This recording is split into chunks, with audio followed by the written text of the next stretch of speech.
for July. This is my last July kit. In July, I did post day 1 and day 2, so here is my last one. And you'll remember when I was putting this kit together that I mentioned that I did have cardstock stickers and I thought I had some puffy stickers. They just happened to be with the canvas stickers from yesterday's layout. Obviously, these are two collections that I have been using quite a bit in this particular album, and I put all of the stickers together. So I found them and I pulled the canvas ones out and put them with yesterday's kit, and then these little puffy stickers and cardstock stickers I put with this kit for today. So this is the Out and About collection from Pink Fresh Studio, and I love it. I really love the colors. I think that the colors are kind of general enough that they work for just about any type of travel.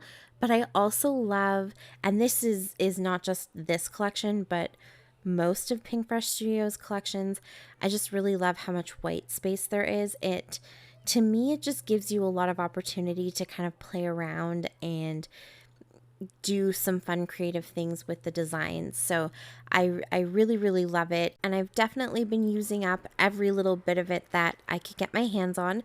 I never seem to be able to get full collections from Pink Fresh Studio, but I had a whole bunch of the papers.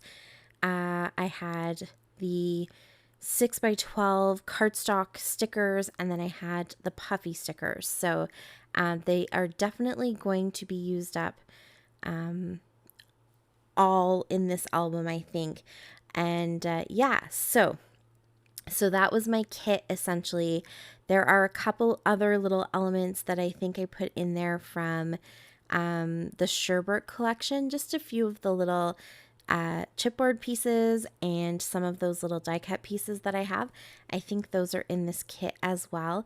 And then I have a few bits of cut apart pieces from this same Out and About collection, but I don't know if you actually see the page because I think I just cut them all out and popped them into the kit, but that is part of the same collection.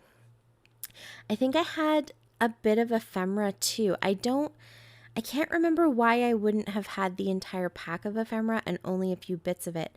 Actually, I do remember now. I think I got some of the ephemera in my sampler pack from Scrapbooking Cards Today. I think that's how I came by a few pieces of ephemera without having the whole package of it. But I pulled out the two pieces of paper that I thought would work really well with these pictures. So the one with all the words on it, and then the one with the circles. I wanted to use my punch. I thought I might be able to use my punch to go ahead and punch some of those circles out. But when I realized that I would have to cut a lot of the paper to try and get my punch in enough to actually cut the circle properly, I chickened out. Yeah, I didn't want to cut more of the paper than I thought I might use because I figured I could probably get some extra use out of it. So I'm being a little bit stingy and trying to salvage as much as possible. And so I hand cut the pieces that I wanted to use instead of trying to use that punch. That is my biggest punch as well, which wouldn't have worked for all of the circles. So I guess in hindsight, it probably was better that I went ahead and cut them out by hand. And I actually thought when I was putting the kit together that I would probably do something opposite to what I ended up doing. I thought I would probably use the full sheet of the circle paper and somehow cut into the paper with all the words on it. So, like I thought maybe I would cut some strips with just a few of those sentences because the sentences are a little bit long, so they kind of cut off. So I thought I would probably look somewhere on the paper to see if one full sentence went right across the page and cut that strip. But then as I kind of pulled stuff out here and the pictures were sitting on the paper, I thought, no, I actually kind of like this as a background. And if you flip it over, I'm not super in love with the other side, this side here.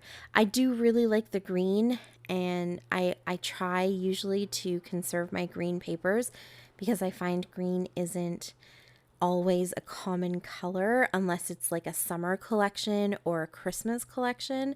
And so it's like the green trees or green, palm leaves or something like that. So generally, I do try to hold on to those green papers, but I don't really love that side. So I thought I'll go ahead and sacrifice it and use this as my background, and then I can fussy cut out some of those circles. And here I'm just going to add a few little layers behind the pictures. Really, the pictures you can see on top of that white paper, they're a little bit washed out because it was such a cloudy day, and the sky and the ocean were basically the same color.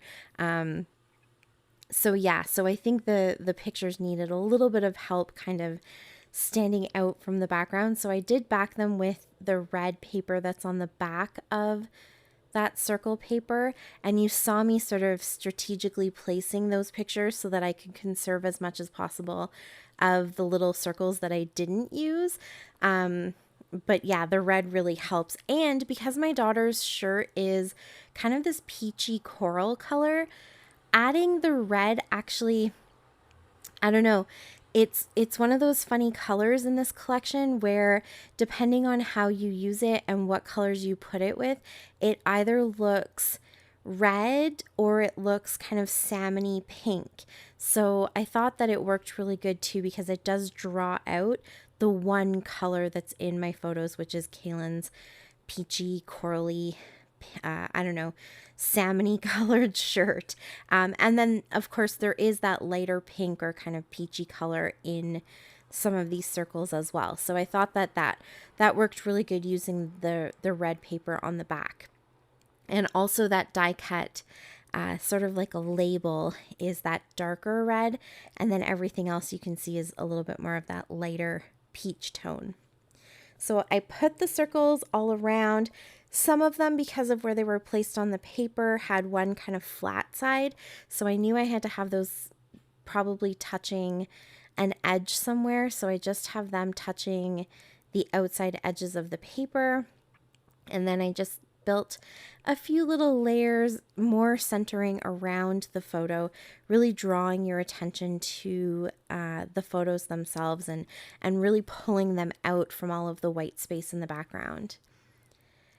And I think that's why I like papers with white space, because I think it gives you the opportunity to really make the photos stand out more than anything else, but you can still add a ton of interest and, lots of layers and fun stuff. But anywhere that you put concentrations of color or you put concentrations of, layers of shapes and textures and stuff, that's where your eye is going to go.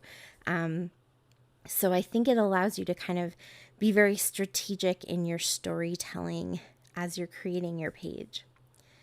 So these are all the cardstock stickers, and there's labels and all kinds of stuff, little round stickers.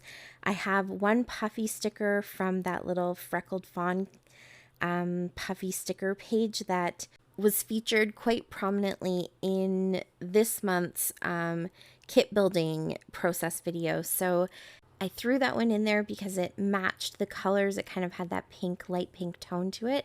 And then I'll use some of these puffy stickers from the Out and About collection as well. And I think I'm kind of going with the greens on this one. The contrast of the pink and the green for me, I thought worked really well. And then it just lets that yellow kind of stand out a little bit. And the green circle down at the bottom kind of stands out a little bit. And then all of that together is what I think keeps your eye kind of drawn into the center where the photos are. So I'm not going to do too much extra embellishing on each of those circles, but I did want to have just a little something that was touching them, that kind of ties everything together. So I didn't have enough. At first I thought I would do a green in each one. I didn't have enough green in each of them, so I put a gray one down at the bottom in that green circle. And then I didn't even have another circle puffy sticker. So I'm going to go ahead here and cut out one of the other circles from the paper. And it's just one that has, I think it says something like, let's go explore, something along those lines. And I just thought it was kind of a safe bet because it was mostly white. And I'm going to put that in the pink circle so that it has an extra little element to it as well. And I think the white just kind of works okay in that one because the pink is a solid color. It's actually a map. That's what the pattern is. So I think that the white does break up that map a little bit. So it all works. It all came together in the end. I actually really love how this turned out because I don't often tend to mix my shapes. I don't know why I'm like that, but if I used all circles, I tend to go with all circles. If I used more, rectangles and squares and stuff, then I kind of stick with that. And here I mixed them all up and I just love how it turned out. Then I added some sequins to finish it off. And that's it. That is my layout for day number 5. Thank you so much for watching. I really appreciate it. Please go and check out the links down below for Moira and Shannon and Sheila and Christy and Kristen. Subscribe if you haven't already. And until next time, happy scrapping. Bye. Bye. Thanks to me. What about the channel?